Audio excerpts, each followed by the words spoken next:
pelo meu dia a dia, mais uma vez uma oportunidade de nós pararmos diante da Sagrada Escritura, da Palavra de Deus, para colher para a nossa vida as preciosas direções que vêm do coração do nosso amado Deus. Nós precisamos estar atentos, concentrados, mas também com o coração aberto para tudo que o Senhor quer nos revelar e nos direcionar. Para que isso aconteça, supliquemos juntos o Espírito Santo para que Ele nos conduza no nosso estudo bíblico de hoje. Em nome do Pai, do Filho e do Espírito Santo. Amém. Vinde, Espírito Santo, enchei os corações dos vossos fiéis e acendei neles o fogo do vosso amor. Enviai o vosso Espírito e tudo será criado e renovareis a face da terra. Oremos, ó Deus que instruíste os corações dos vossos fiéis com a luz do Espírito Santo. Fazei que apreciemos retamente todas as coisas, segundo o mesmo Espírito, e gozemos sempre da sua consolação, por Cristo Senhor nosso. Amém. Pega aí a sua palavra, a sua Bíblia, o seu caderno, para a gente anotar o texto que nós iremos estudar hoje. Então, coloca aí Gênesis, capítulo 11, versículos de 27 a 32. Gênesis, capítulo 11, versículos de 27 a 32. Vamos ler o texto e depois meditá-lo. Estes são os descendentes de Taré. Taré foi pai de Abraão, Nacor e Harã. Harã foi pai de Ló e morreu antes de seu pai Taré, em sua terra natal, Ur dos Caldeus. Abrão e Nacor ambos casaram. A mulher de Abrão chamava-se Sarai, e a de Nacor, Melca, filha de Harã, pai de Melca e Jéssica. Sarai era estéril e não tinha filhos. Taré tomou consigo o filho Abrão, o neto Ló, filho de Harã, e a nora Sarai, mulher de seu filho Abrão, e os fez sair de Ur dos Caldeus para dirigir-se à terra de Canaã. Mas quando chegaram a Harã, ali se estabeleceram. Taré morreu aos 205 anos de idade em Harã. Nós percebemos que o livro do Gênesis está nos preparando para agora adentrar a história de Abrão, que depois vai ter o seu nome mudado por Deus para Abraão. Nós vemos aqui o nome da sua esposa também, né, chamada Sarai, que vai ter o seu nome mudado pelo próprio Deus para Sara. Então, percebemos aqui uma indicação importante, né? A importância da descendência de Abraão, que será também a descendência de todas as nações da face da terra, a quem Deus vai prometer a sua bênção, o seu cuidado. Então vamos lá. Essas são as gerações de Taré. Taré gerou Abrão, Nacor e Harã gerou Ló. Nós vamos ver a presença de Ló aqui junto com Abrão. Harã morreu enquanto seu pai Taré ainda vivia na terra de sua parentela, Ur dos Caldeus. Onde era Ur dos Caldeus? Ur dos Caldeus era uma cidade antiga, era um centro cultural. Então, um lugar de uma cultura já vasta, não é? Ao longo do rio Eufrates. Então, era ali que estava estabelecida a família de Abrão, na verdade, a família de Taré. Então, tanto Abrão quanto Harã, quanto Ló, ou melhor, Abrão, Nacor e Harã nasceram ali, em Ur dos Caldeus. Não é? Também Ló, não é? Que é filho de Harã. Porém, Harã morreu ali ainda, em Ur dos Caldeus, naquela terra, como nós pudemos aqui perceber. Então, o pai de Abrão, Taré, os chama a deixar, né, Ur dos Caldeus, deixar esse lugar ali na Mesopotâmia, atual Iraque hoje. Então, Ur dos Caldeus é na atual Iraque de hoje. Foi ali que Abraão nasceu. Abraão nasceu na região onde hoje é o Iraque.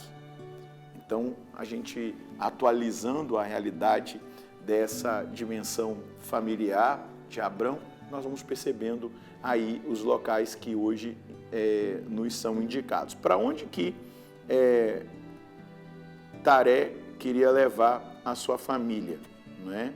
Então aqui nós vamos perceber que ele deseja levá-los, tirando-os, não é, dali de Ur dos Caldeus. Nós vamos ver o versículo 29.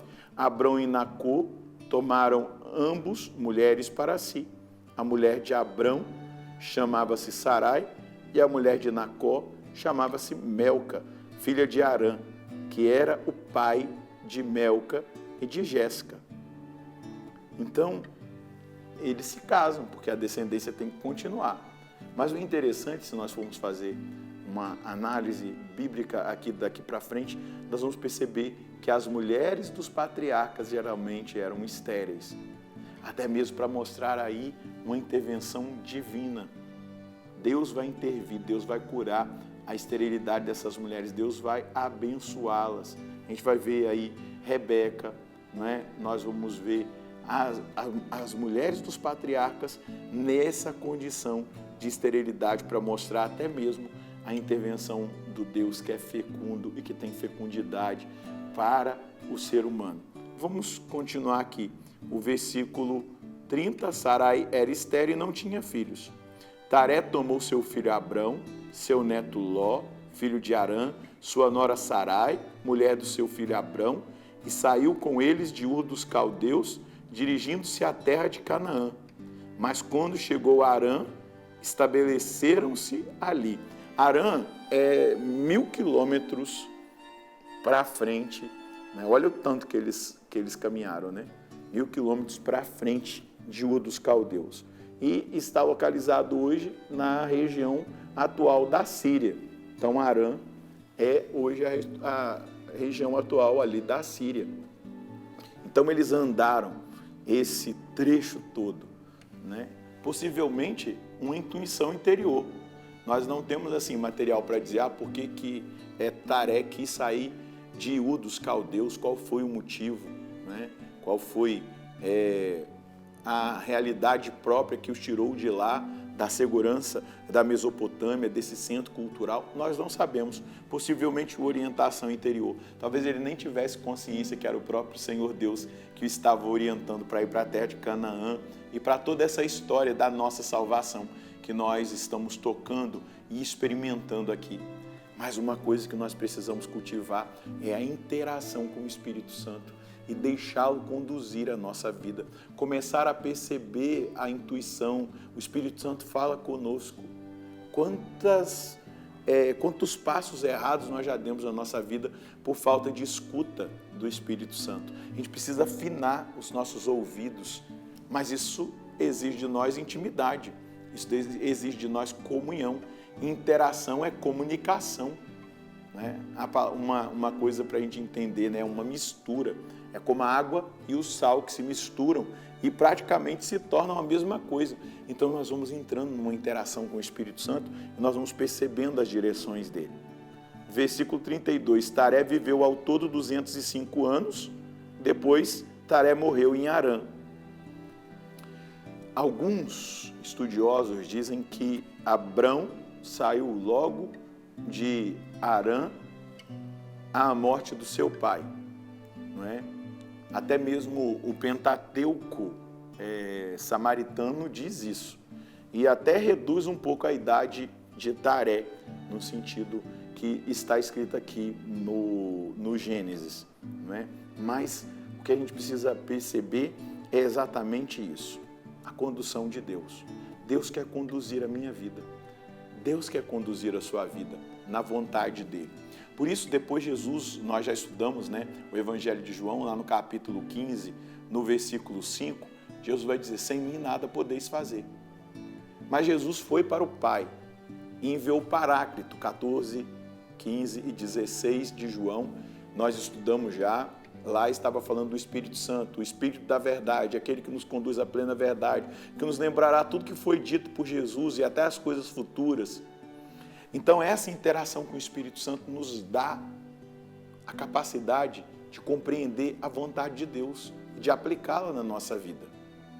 A atitude de Taré de sair de lá, de Ur dos Caldeus, possivelmente orientado pelo Espírito de Deus, por uma intuição, ou por uma motivação que tenha acontecido ali, naquela cidade de Ur dos Caldeus, foi uma ação de Deus, um caminho que Deus está fazendo na direção da vontade dele, para aquilo que ele quer estabelecer.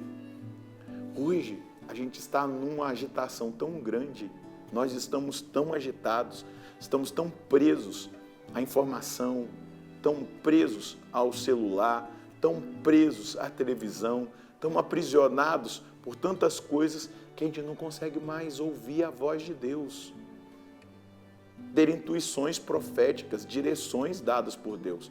Chegou a hora de nós tomarmos isso de volta, porque dias virão muito difíceis, que se nós não interagirmos com o Espírito Santo, nós seremos enganados.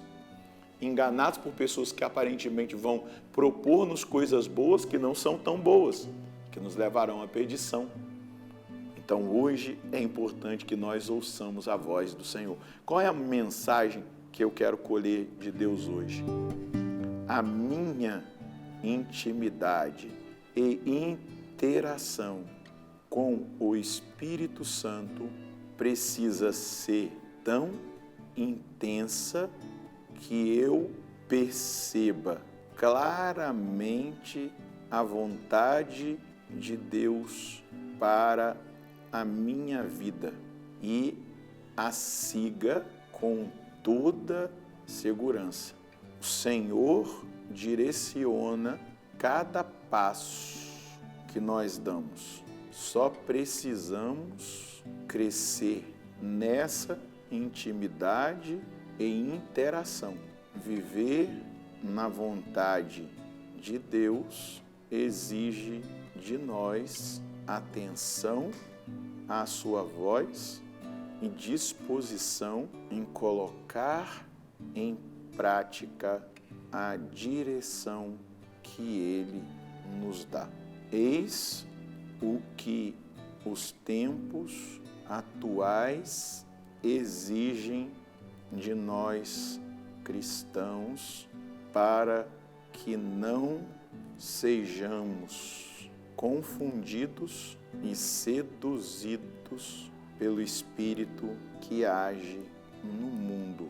Intimidade e interação com o Espírito Santo, nossa maior necessidade. Isso se dá pelo silêncio, pela oração, pela adoração ao Espírito Santo, pela comunhão, pela coragem de perguntar o que o Senhor quer de mim, para onde o Senhor quer que eu vá, qual a direção, isso aqui está certo, é aqui que o Senhor me quer, essa é a sua vontade para mim. A gente precisa ser humilde. Para que a gente experimente essa felicidade e essa direção da parte de Deus, nós precisamos ser humildes em perguntar, em não querer fazer a nossa vontade, mas estarmos totalmente submissos à vontade de Deus. Vamos rezar? Senhor, o mundo se encontra numa frenesi total, numa distração total. Distração essa produzida pelo sistema do anticristo, que quer nos afastar daquilo que é a sua vontade, que quer nos distrair com coisas até mesmo aparentemente ilícitas, mas que nos tiram a capacidade da escuta, da percepção profética, da sensibilidade à sua voz, porque estamos distraídos. Não temos mais concentração, não conseguimos mais parar no silêncio da adoração, não conseguimos mais direcionar o nosso coração para a sua vontade. E quantas vezes, Senhor, eu e os meus irmãos estamos assim, nesse sistema, mas é preciso sair desse sistema, dessa frequência e entrar na frequência do seu coração, da sua vontade, da sua inspiração para a nossa vida. Por isso hoje eu peço para mim e para os meus irmãos essa graça que eu sei que o Senhor tem para nós, de nos tirarmos de toda essa agitação e adentrarmos no silêncio onde o Senhor nos fala, de entrarmos nesse profundo movimento de interação, de comunhão com o seu Espírito. Eu peço isso, Senhor, para que nós não sejamos seduzidos pelo mundo, para que nós não sejamos seduzidos pelo Espírito do anticristo que age no mundo. E assim permaneçamos fiéis ao Senhor até o fim. Amém. queira interagir com o Espírito, queira ser amigo de Deus, ter comunhão com Deus, pare no silêncio da oração todos os dias, pergunta para Ele qual é a vontade dEle, Ele vai te revelar. Mas é preciso passar por essa purificação, porque muitos de nós estamos nesse sistema, nessa frequência do mundo e estamos com dificuldade de ouvir a Deus. Chegou a hora de entrar na frequência de Deus e essa frequência de Deus passa pelo silêncio, pela oração, pela comunhão, pela interação com o Espírito Santo. Deus abençoe você e a sua família. Nós encontraremos no próximo programa, se Deus quiser, no nome do Pai, do Filho e do Espírito Santo. Amém.